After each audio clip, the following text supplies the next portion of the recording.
Hello मेरे प्यारे बच्चों, स्वागत है आप सभी का आपके इस यूट्यूब चैनल में। तो आज की इस क्लास में हम करेंगे कक्षा 7 झारखंड बोर्ड का गणित का प्रश्नावली 14.1। तो इस चैप्टर का नाम है त्रिभुज और उसके गुण, ट्रायंगल एंड इट्स प्रॉपर्टी। तो पहले इस चैप्टर का बेसिक जानेंगे। बेसिक जानना बहुत जरूरी है क्योंकि आगे के क्लास में इंपॉर्टेंस रहती है उसकी। तो चलिए पहले बेसिक जान लेते हैं, उसके बाद प्रश्नावली 14.1 बनाएंगे। तो चलिए शुरू करते हैं।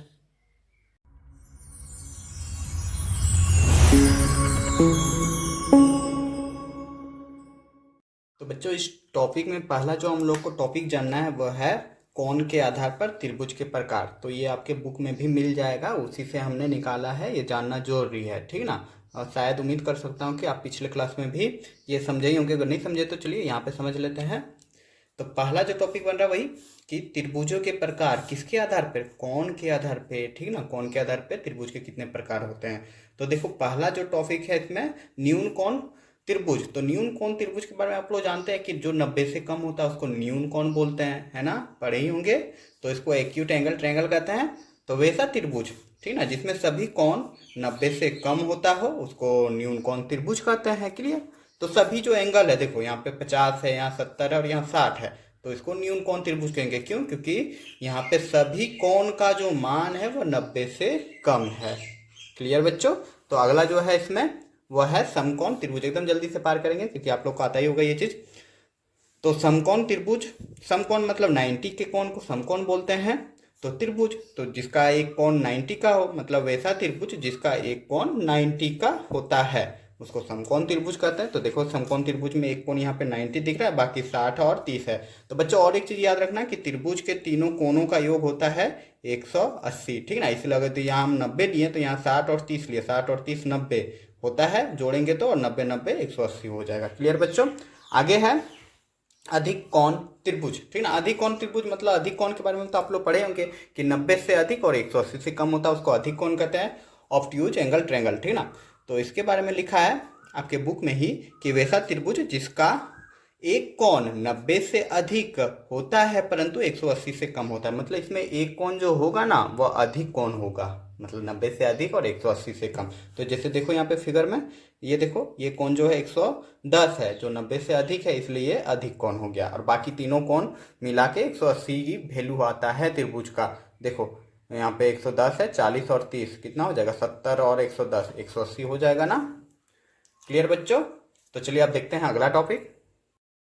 तो आगे इसमें अगला जो टॉपिक है वह है भुजा के आधार पर त्रिभुज के प्रकार। तो अभी हमने जाना किसके आधार पे, कोण के आधार पे, अब भुजा के आधार पे। वैसे यहाँ पे बहुत तरह के भुजा होते हैं, मतलब त्रिभुज, लेकिन यहाँ पे आप लोग को जितना दिया है उतना ही हम ले रहे हैं। पहला जो है समबाहु त्रिभुज। समबाहु त्रिभुज नाम से ही याद आ जा रहा है आप लोग को कि ऐसे याद रखना है कि समबाहु मतलब सम, समान, भुजा हो। तो समबाहु त्रिभुज कहते हैं, इक्विलेटरल ट्रायंगल कहते हैं। ये कहने का मतलब ये है समबाहु त्रिभुज में जो हम त्रिभुज ले रहे हैं ए बी सी, ठीक ना, तो इसका जो पहला भुजा, दूसरा भुजा और तीसरा भुजा, तीन भुजा होता है ना, तीनों आपस में बराबर है। मतलब ए बी जो है बराबर है बी सी के, और बी सी जो है बराबर है सी ए के। क्लियर बच्चों। तो समबाहु त्रिभुज उसको बोलते हैं जिसका तीनों भुजा आपस में बराबर होता है। समबाहु ऐसे याद रखना, लोग को याद हो जाएगा, बड़ा कंफ्यूजन रहता है, ठीक ना। आगे क्लास में आप लोग को मिलते रहेगा ये, इसलिए हम बता रहे हैं, नहीं तो हम डायरेक्ट चैप्टर बता सकते थे। दूसरा जो टॉपिक बन रहा है वह समद्विबाहु त्रिभुज। देखो समद्विबाहु मतलब दो भुजा, समद्विबाहु जिसको कहते हैं, समद्विबाहु त्रिभुज, ठीक ना। इसमें ये होता है कि ये भुजा, दो भुजा आपस में बराबर रहेगा और तीसरा भुजा अलग रहेगा। यदि त्रिभुज ए बी सी रहा तो देखो ए बी और ए सी बराबर है लेकिन बी सी अलग है, ठीक ना। समझ में आ गया होगा। देखो एगो लकीर खींचे मतलब ये दोनों आपस में बराबर है। यदि ये 5 सेंटीमीटर है तो ये भी 5 सेंटीमीटर होगा। इसमें यही होता है कि ए बी जो है बराबर है ए सी के, ठीक है, और बी सी इसके बराबर नहीं है, ठीक ना। इक्वल टू नॉट बराबर बी सी हम लिख सकते हैं। इसमें दो भुजा आपस में बराबर रहता है और कुछ नहीं है। समद्विबाहु त्रिभुज इसको कहते हैं, आइसोस्केल ट्रायंगल। क्लियर बच्चों। अब अगला जो है विषमबाहु त्रिभुज। नाम से याद आ रहा है कि इसका तीनों भुजा आपस में बराबर नहीं होगा, तीनों अलग अलग होगा, ठीक है। ए बी सी एक त्रिभुज है ना, तो इसमें तीनों भुजा आपस में बराबर नहीं होगा, इसलिए इसको कहते हैं विषम बाहु, ठीक ना। इसका बाहु जो है विषम है। क्लियर बच्चों। यहाँ तक को तो कोई दिक्कत नहीं हुआ होगा। चलिए आगे देख लेते हैं अगला टॉपिक अब। तो बच्चों अगला जो टॉपिक जानना है वह है त्रिभुज की माध्यिकाएं। बहुत से बच्चों को कंफ्यूजन रहता है, इसलिए इस टॉपिक को मैंने लिया है यहाँ पे, ठीक ना, कि त्रिभुज की माध्यिकाएं किसको कहा जाता है।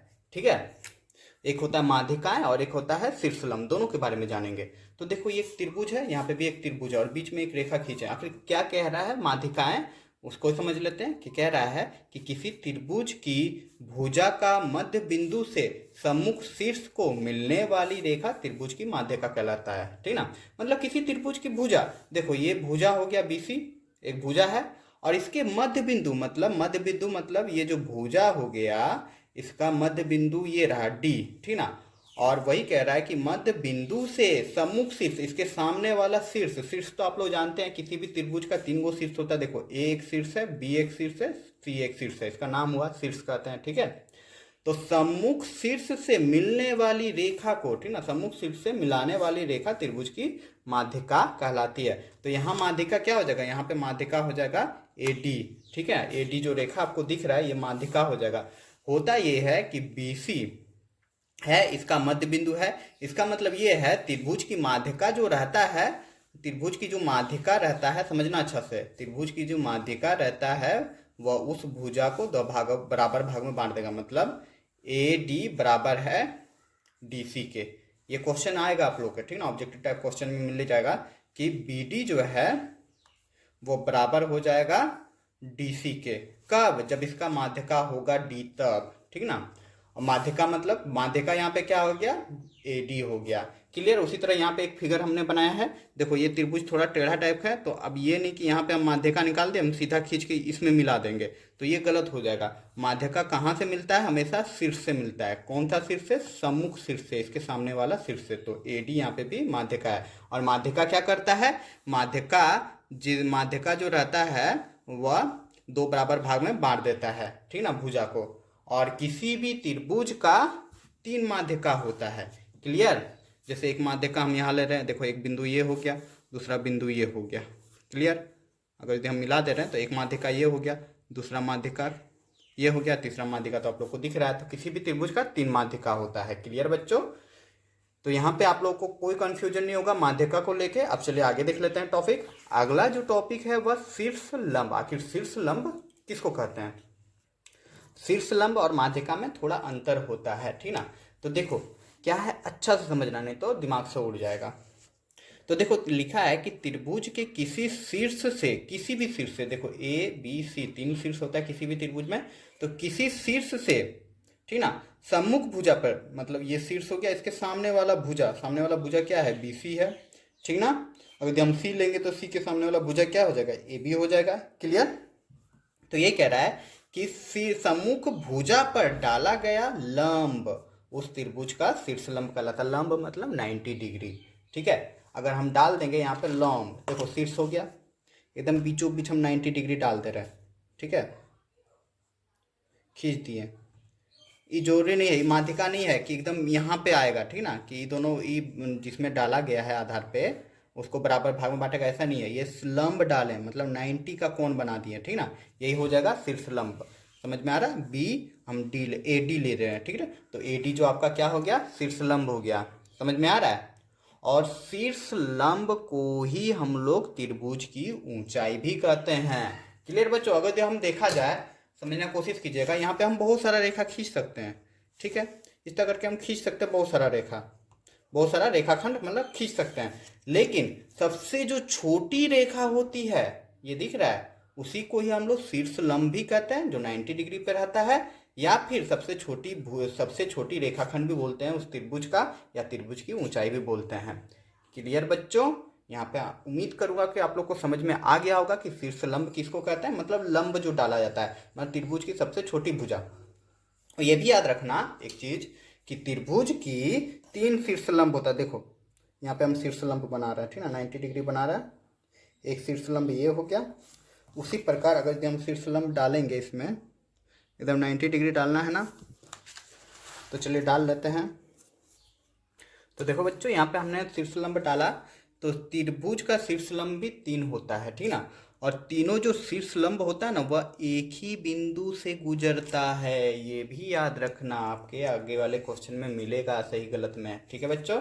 तो ये टॉपिक भी उम्मीद करूंगा समझ में आ गया होगा कि माध्यिका किसको बोलते हैं और शीर्षलंब किसको बोलते हैं। कोई कन्फ्यूजन नहीं रहा होगा, कन्फ्यूजन है तो फिर से देख लीजिएगा वीडियो। चलिए अब देखते हैं अगला टॉपिक।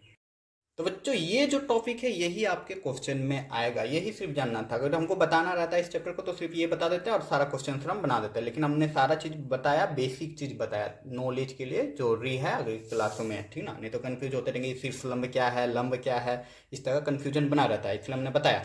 तो देखो ये चीज जानना है, इसको अच्छा से समझो कि त्रिभुज के बाह्य कोण और अंत अभिमुख कोण में संबंध जानेंगे। बाह्य कोण मतलब जो बाहर में बना है कोण, अंत कोण मतलब जो अंदर में बना है। त्रिभुज में 3 बाह्य कोण होता है, देखो एक नहीं 3 नहीं सॉरी 6 बाह्य कोण होता है, ये याद रखना, और 3 अंत कोण होता है। देखो एक कोण ये, दूसरा और तीसरा, 3 को अंत कोण है। तो कह रहा है हमको संबंध बारे में जानना है कि अंत अभिमुख कोण, अंत अभिमुख मतलब अंदर में जो एक दूसरे की ओर मुंह किए हुए, ठीक है, एक दूसरे के जो और मुंह किए हुए है उसको अंत अभिमुख कोण कहते हैं।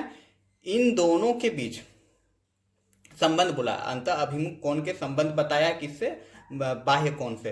तो इसमें यह कह रहा है कि किसी त्रिभुज का बाह्य कोण जो होता है, बाहर वाला कोण जो होता है, उसके अभिमुख अंत कोण के योग के बराबर होता है। अर्थात अगर हम इसको ले रहे हैं 1, इसको 2, इसको 3 मान ले रहे हैं, तो कह रहा है कि कोण 1 प्लस कोण 2 बराबर हो जाएगा किसके, कोण 3 के, ठीक ना। और यही इंपॉर्टेंट है, यही याद रखना है कि अंत अभिमुख कोण जो रहता है वह बाह्य कोण के बराबर होता है, अंत अभिमुख कोण का योग बाह्य कोण के बराबर होता है। ये चीज जान गए तो आपका सारा इस चैप्टर का क्वेश्चन आंसर बन जाएगा। अरे होता है ऐसा, क्यों होता है वो नहीं जानना है, होता है मतलब क्या, चलो इसको प्रूव कर देते हैं। तो देखो ये त्रिभुज है, जरा समझना अच्छा से, ऐसा क्यों होता है, ठीक है। ABC हमने त्रिभुज मान लिया, इसका नाम हमने 1 दे दिया, इसका नाम हमने 2 दे दिया, ठीक है। अब ये बराबर कैसे होता है वो जानना है। तो देखो पिछले क्लास में, मतलब चैप्टर आपका पिछला ही चैप्टर में हमने बताया था कि समांतर, अगर हम देखो BC है, इसके समानांतर हम एक रेखा खींच दे रहे हैं, ठीक है, D खींच दे रहे हैं, DC खींच दे रहे हैं, समझ में। समांतर जब खींच दे रहे हैं तो इसको कोई दो समांतर रेखा को कोई रेखा यदि काटती है तो उसको तिर्यक छेदी रेखा कहता है, और अंतर एकांतर कोण बराबर होता है। क्लियर बच्चों, समझ में आ रहा है, ये हमने बताया था पिछले चैप्टर में ही। तो यहाँ पे यही है कि कोण A जो है ये एकांतर कोण हो जाएगा, क्लियर। उसी प्रकार आप देख रहे हैं कि ये देखो रेखा है, ये समांतर रेखा है और इसको एक तिर्यक छेदी रेखा काट रही है, तो कोण 1 इस कोण 1 हो जाएगा, और ये जो रेखा, ये कोण जो है ये कोण 2 के बराबर होगा ना। इसका मतलब यही है कि कोण 1 प्लस कोण 2 बराबर हो जाएगा किसके, इस दोनों को जोड़ देंगे। ये कोण 1 क्यों हो रहा है, देखो ये समांतर रेखा है, इसको एक तिर्यक छेदी, अरे बताए थे ना, ऐसे समांतर रेखा इसको तिर्यक छेदी रेखा काटता है, तो ये कोण और ये कोण बराबर होता है, अंत एकांतर कोण। ये कोण और ये कोण बराबर होता है, 3 4 लिख दिए, अंत एकांतर कोण। ये कोण और ये कोण भी बराबर होता है, ये कोण और ये कोण, सॉरी ये कोण और ये कोण और ये कोण बराबर होता है, शीर्षाभिमुख कोण, ये हमने अच्छे से बताया। तो ये देखो एकांतर कोण है, ये भी एकांतर कोण है, इसलिए बराबर हो जाएगा कोण AC, अगर इसको अगर हम मान ले रहे हैं F, ACF के बराबर हो जाएगा, ठीक ना। ACF बराबर क्या हो जाएगा, कोण 1 प्लस कोण 2, ठीक है बच्चों। तो उम्मीद करूंगा ये समझ में आ गई होगी। तो चलिए आप देखते हैं इस चैप्टर का क्वेश्चन आंसर। प्रश्नावली 14.1 का पहला नंबर क्वेश्चन है कि दी गई आकृति में बाह्य कोण x का मान ज्ञात कीजिए। तो चलिए ज्ञात करते हैं। तो यही है बच्चों, देखो पहला कोण जो दिया हुआ 50 है और ये भी 50 है, कोण A और B 50 है और बाह्य कोण है आपका x। तो अभी जस्ट हमने जाना बाह्य कोण बराबर होता है अंत अभिमुख कोण का योग, तो वही चीज हम लिख लेते हैं। तो अच्छा हम लोग लिख लेंगे कि बाह्य कोण बराबर होगा अंत अभिमुख कोणों का योग। तो बाह्य कोण आपका क्या है, ये दिख रहा है x है, तो x बराबर क्या हो जाएगा आपका अंत अभिमुख कोण। अंत अभिमुख कोण अभी हमने बताया कि अंदर वाले कोण को अंत अभिमुख कोण कहते हैं, तो कोण A और कोण B हो जाएगा। तो कोण A आपका क्या है 50 है और कोण B क्या है 50 है, ये दोनों का योग का होगा, तो हम लिख देंगे। तो x बराबर आपका क्या आंसर आ जाएगा, x बराबर 100, और ये हो जाएगा आंसर, है ना, सिंपल सा बच्चों। चलिए आप देख लेते हैं दूसरा नंबर से ये क्वेश्चन। तो दूसरा नंबर क्वेश्चन ये रहा। इस बार जो कोण दिया हुआ है वह 25, 50 और x दिया हुआ है, तो सेम हम लोग लिख लेंगे इसमें भी। तो बच्चा हम यहाँ लिख लेंगे कि बाह्य कोण बराबर अंतःभिमुख कोण का योग। तो बाह्य कोण इस बार क्या है, वही x, वही ना निकालना है। तो x बराबर क्या हो जाएगा, 25 और प्लस 50, यही है दो अंतःभिमुख कोण। तो x बराबर क्या आ जा रहा है, आप x बराबर ही दोनों को जोड़ दे रहे हैं, 25 और 50 हो जाएगा 75 और 75 डिग्री, यही हो जाएगा आंसर, ठीक ना। सिंपल सा है। चलिए अब देखते हैं अगला क्वेश्चन। तो तीसरा नंबर क्वेश्चन आपका ये रहा, यही है बाह्य कोण x है और इस बार 45 और 90 दिया हुआ है। तो सेम वैसे ही करेंगे। तो हम लिख लेंगे बाह्य कोण बराबर अंतःभिमुख कोणों का योग। बाह्य कोण इस बार कितना है, वही x ही तो निकालना है। अंतःभिमुख कोण कितना है, एक 45 है और एक 90 है। तो 45 डिग्री प्लस 90 डिग्री को आपस में जोड़ देंगे तो x बराबर क्या हो जाएगा, 5 और 9 13 35, 135 डिग्री। क्लियर मेरे बच्चों, कोई दिक्कत होगा तो कमेंट जरूर कीजिएगा। चलिए अब देखते हैं नेक्स्ट। तो क्वेश्चन नंबर 4 है इसी का, यही है। इस बार अंतःभिमुख कोण दिया है 35 और 70 और बाह्य कोण x है, इसी का वैल्यू निकालना है। तो सेम चीज लिखेंगे। तो बच्चा हम यहाँ लिख लेंगे बाह्य कोण बराबर अंतःभिमुख कोणों का योग। बाह्य कोण क्या है, x है, अंतःभिमुख कितना है, एक है 35 और दूसरा है 70 डिग्री। ये दोनों को आपस में जोड़ दो तो हो जाएगा कितना, 7 8 9 10, मतलब 105 डिग्री। क्लियर। Now next. तो अगला क्वेश्चन ये रहा, इस बार 60 60 दिया अंतराभिमुख कोण और x का मान निकालना है, मतलब बाह्य कोण। तो लिख लेंगे हम लोग बाह्य कोण इज इक्वल टू अंतःभिमुख कोणों का योग।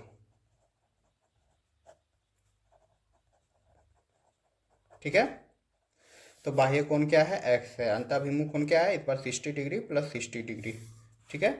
तो 60 60 कितना हो जाएगा, 120 डिग्री। क्लियर। नाउ नेक्स्ट, जो एक नंबर का लास्ट क्वेश्चन है। तो अगला क्वेश्चन ये रहा, लास्ट क्वेश्चन, क्वेश्चन नंबर 6 एक का। 50 और 60 दिया हुआ है अंतःभिमुख कोण और x का वैल्यू निकालना है। तो वैसे ही निकाल लेंगे। तो लिख लेंगे बाह्य कोण बराबर अंतःभिमुख कोण का योग। बार बार बोल रहे हैं ताकि आप लोग को याद हो जाना चाहिए। ठीक है। तो x बराबर हो जाएगा 50 प्लस 60 इक्वल टू 50 और 60 हो जाएगा 110 डिग्री। क्लियर। तो यहाँ पे क्वेश्चन नंबर 1 कंप्लीट होता है। क्वेश्चन नंबर 2 है बच्चों कि दी गई आकृति में अंतः कोण x का मान ज्ञात कीजिए। देखो पिछले वाले क्वेश्चन में बाह्य कोण का मान ज्ञात करना था, इस बार अंदर में जो कोण है उसका मान ज्ञात करना है। तो एक नंबर यही है, x है, 70 है। देखो अंतः कोण, ठीक है, दिया गया है। अंतःभिमुख कोण दिया है x और 70 और बाह्य कोण दिया हुआ है 115। ठीक है। तो इस बार x का मान ज्ञात करना है। तो चलिए ज्ञात करते हैं, ये भी इजी तरीके से बन जाएगा। तो बच्चा पहला नंबर क्वेश्चन यही है, एक नंबर। ठीक है, कि 115 दिया हुआ है बाह्य कोण और अंतःभिमुख कोण दिया हुआ है। तो हम लोग जानते हैं, क्या जानते हैं, इस बार थोड़ा सा अलग कर देंगे। क्या लिखना होगा कि अंतःभिमुख कोणों का योग इक्वल टू हो जाएगा क्या, बाह्य कोण। बाह्य कोण, ठीक ना। यहाँ पे जगह कम है इसलिए एडजस्ट कीजिएगा, आप लोग लिख लीजिएगा। तो यही होता है कि अंतःभिमुख कोणों का योग इक्वल टू बाह्य कोण। तो अंतःभिमुख कोण इस पर क्या है, x प्लस 70, यही दिया हुआ है अंतःभिमुख कोण। ठीक ना। उस समय बाह्य कोण लिखते थे इक्वल टू अंतःभिमुख कोण, तो अब अदल बदल कर दिया क्या कि बराबर में है। तो इक्वल टू क्या हो जाएगा, 115। ठीक है। तो x का वैल्यू यहाँ से निकल जाएगा ना, तो x बराबर क्या हो जाएगा जी, 115। ठीक है। इस 70 है, मतलब अंक वाला को एक साइड रखना ना पड़ता है। यहाँ पे देखो संख्या है, अचर पद जिसको बोलते हैं, तो अचर पद को एक जगह रखते हैं और चर पद को एक साइड। तो x का वैल्यू क्या हो जाएगा, ये 70 इधर प्लस है, बराबर के उधर जाई तो हो जाए -70। घटाव करना तो आता है तो घटा देना। 115 में जब 70 घटाएंगे तो क्या हो जाएगा, तो हो जाएगा 45 और यही हो जाएगा आंसर। आई होप समझ में आ गए होंगे ये क्वेश्चन। नहीं आए तो चलिए दूसरा नंबर देखते हैं। तो बच्चा दूसरा नंबर क्वेश्चन यही है, थोड़ा फिगर इधर उधर हो गया, आप लोग एडजस्ट कर लीजिएगा, किताब से देख लीजिएगा। देखिए अंतः कोण दिया हुआ है 80 और x और बाह्य कोण दिया हुआ है 135। तो हम लोग वैसे ही लिख लेंगे अब। तो बच्चा यहाँ हम लोग लिख लेंगे अंत अभिमुख कोणों का योग इक्वल टू बाह्य कोण। तो अंत अभिमुख कोण इस बार क्या है, x है और प्लस 80 दोनों का योग हो गया ना। अंत अभिमुख कोण है x और 80 दोनों का योग, योग मतलब जोड़, और बाह्य कोण क्या है 135, तो लिख देंगे 135। तो x बराबर क्या हो जाएगा, सेम वही चीज़ हो जाएगा। तो x बराबर हो जाएगा 135, ठीक है। माइनस कर देंगे, ये 80 है इधर प्लस में, उधर जाएगा तो -80 हो जाएगा। तो वैल्यू क्या आ जाएगा x का, तो x का वैल्यू हो जाएगा, अब माइनस कर दो आप लोग। तो माइनस करेंगे तो हो जाएगा 5 और हो जाएगा 5 55, ठीक ना। 8 13 हाँ 55 हो जाएगा, यही हो जाएगा आंसर।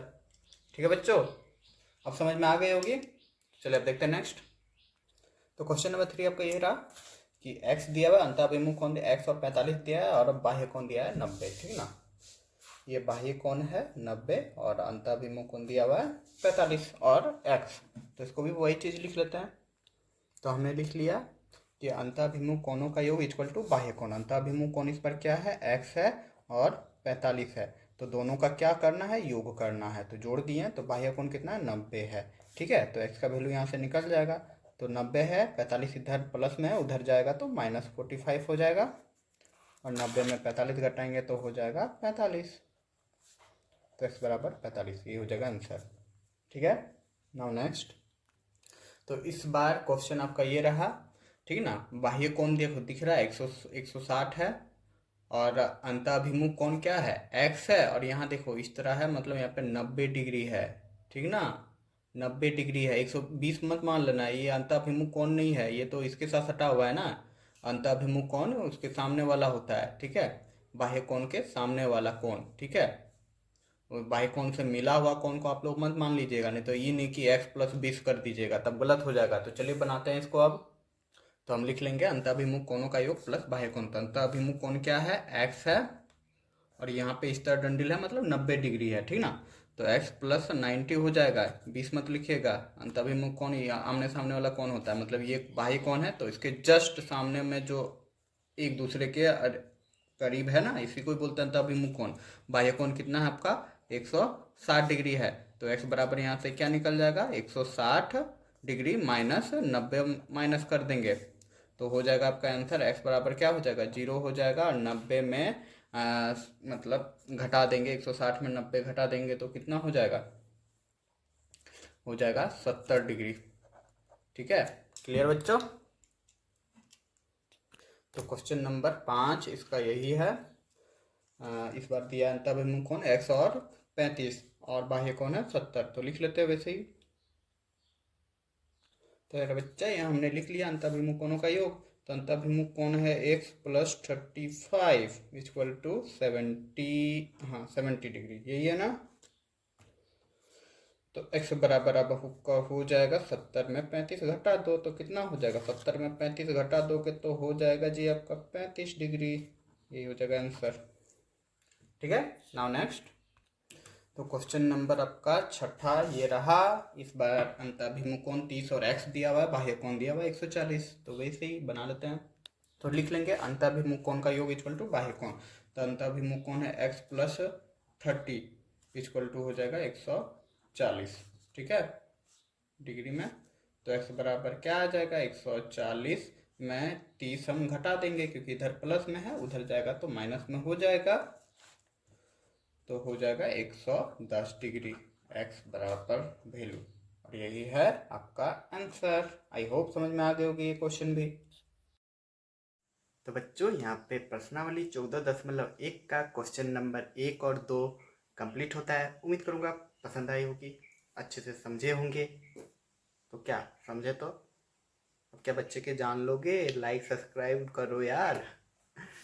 तो चलो जाते जाते एक शायरी हो जाए, दिल वाला है, थोड़ा अच्छा से सुनना। कि जी करता है तेरे पास आ जाऊं, कि जी करता है तेरे पास आ जाऊं, तेरे पास आके रुक जाऊं, ना बैठूं ना कुछ बोलूं, ना बैठूं ना कुछ बोलूं, बस तेरी प्यारी सी आंखों में संतरे का छिलका निचोड़ के भाग जाऊं। चलो ये भी सही है। चलिए तो मिलते हैं अगले वीडियो पे।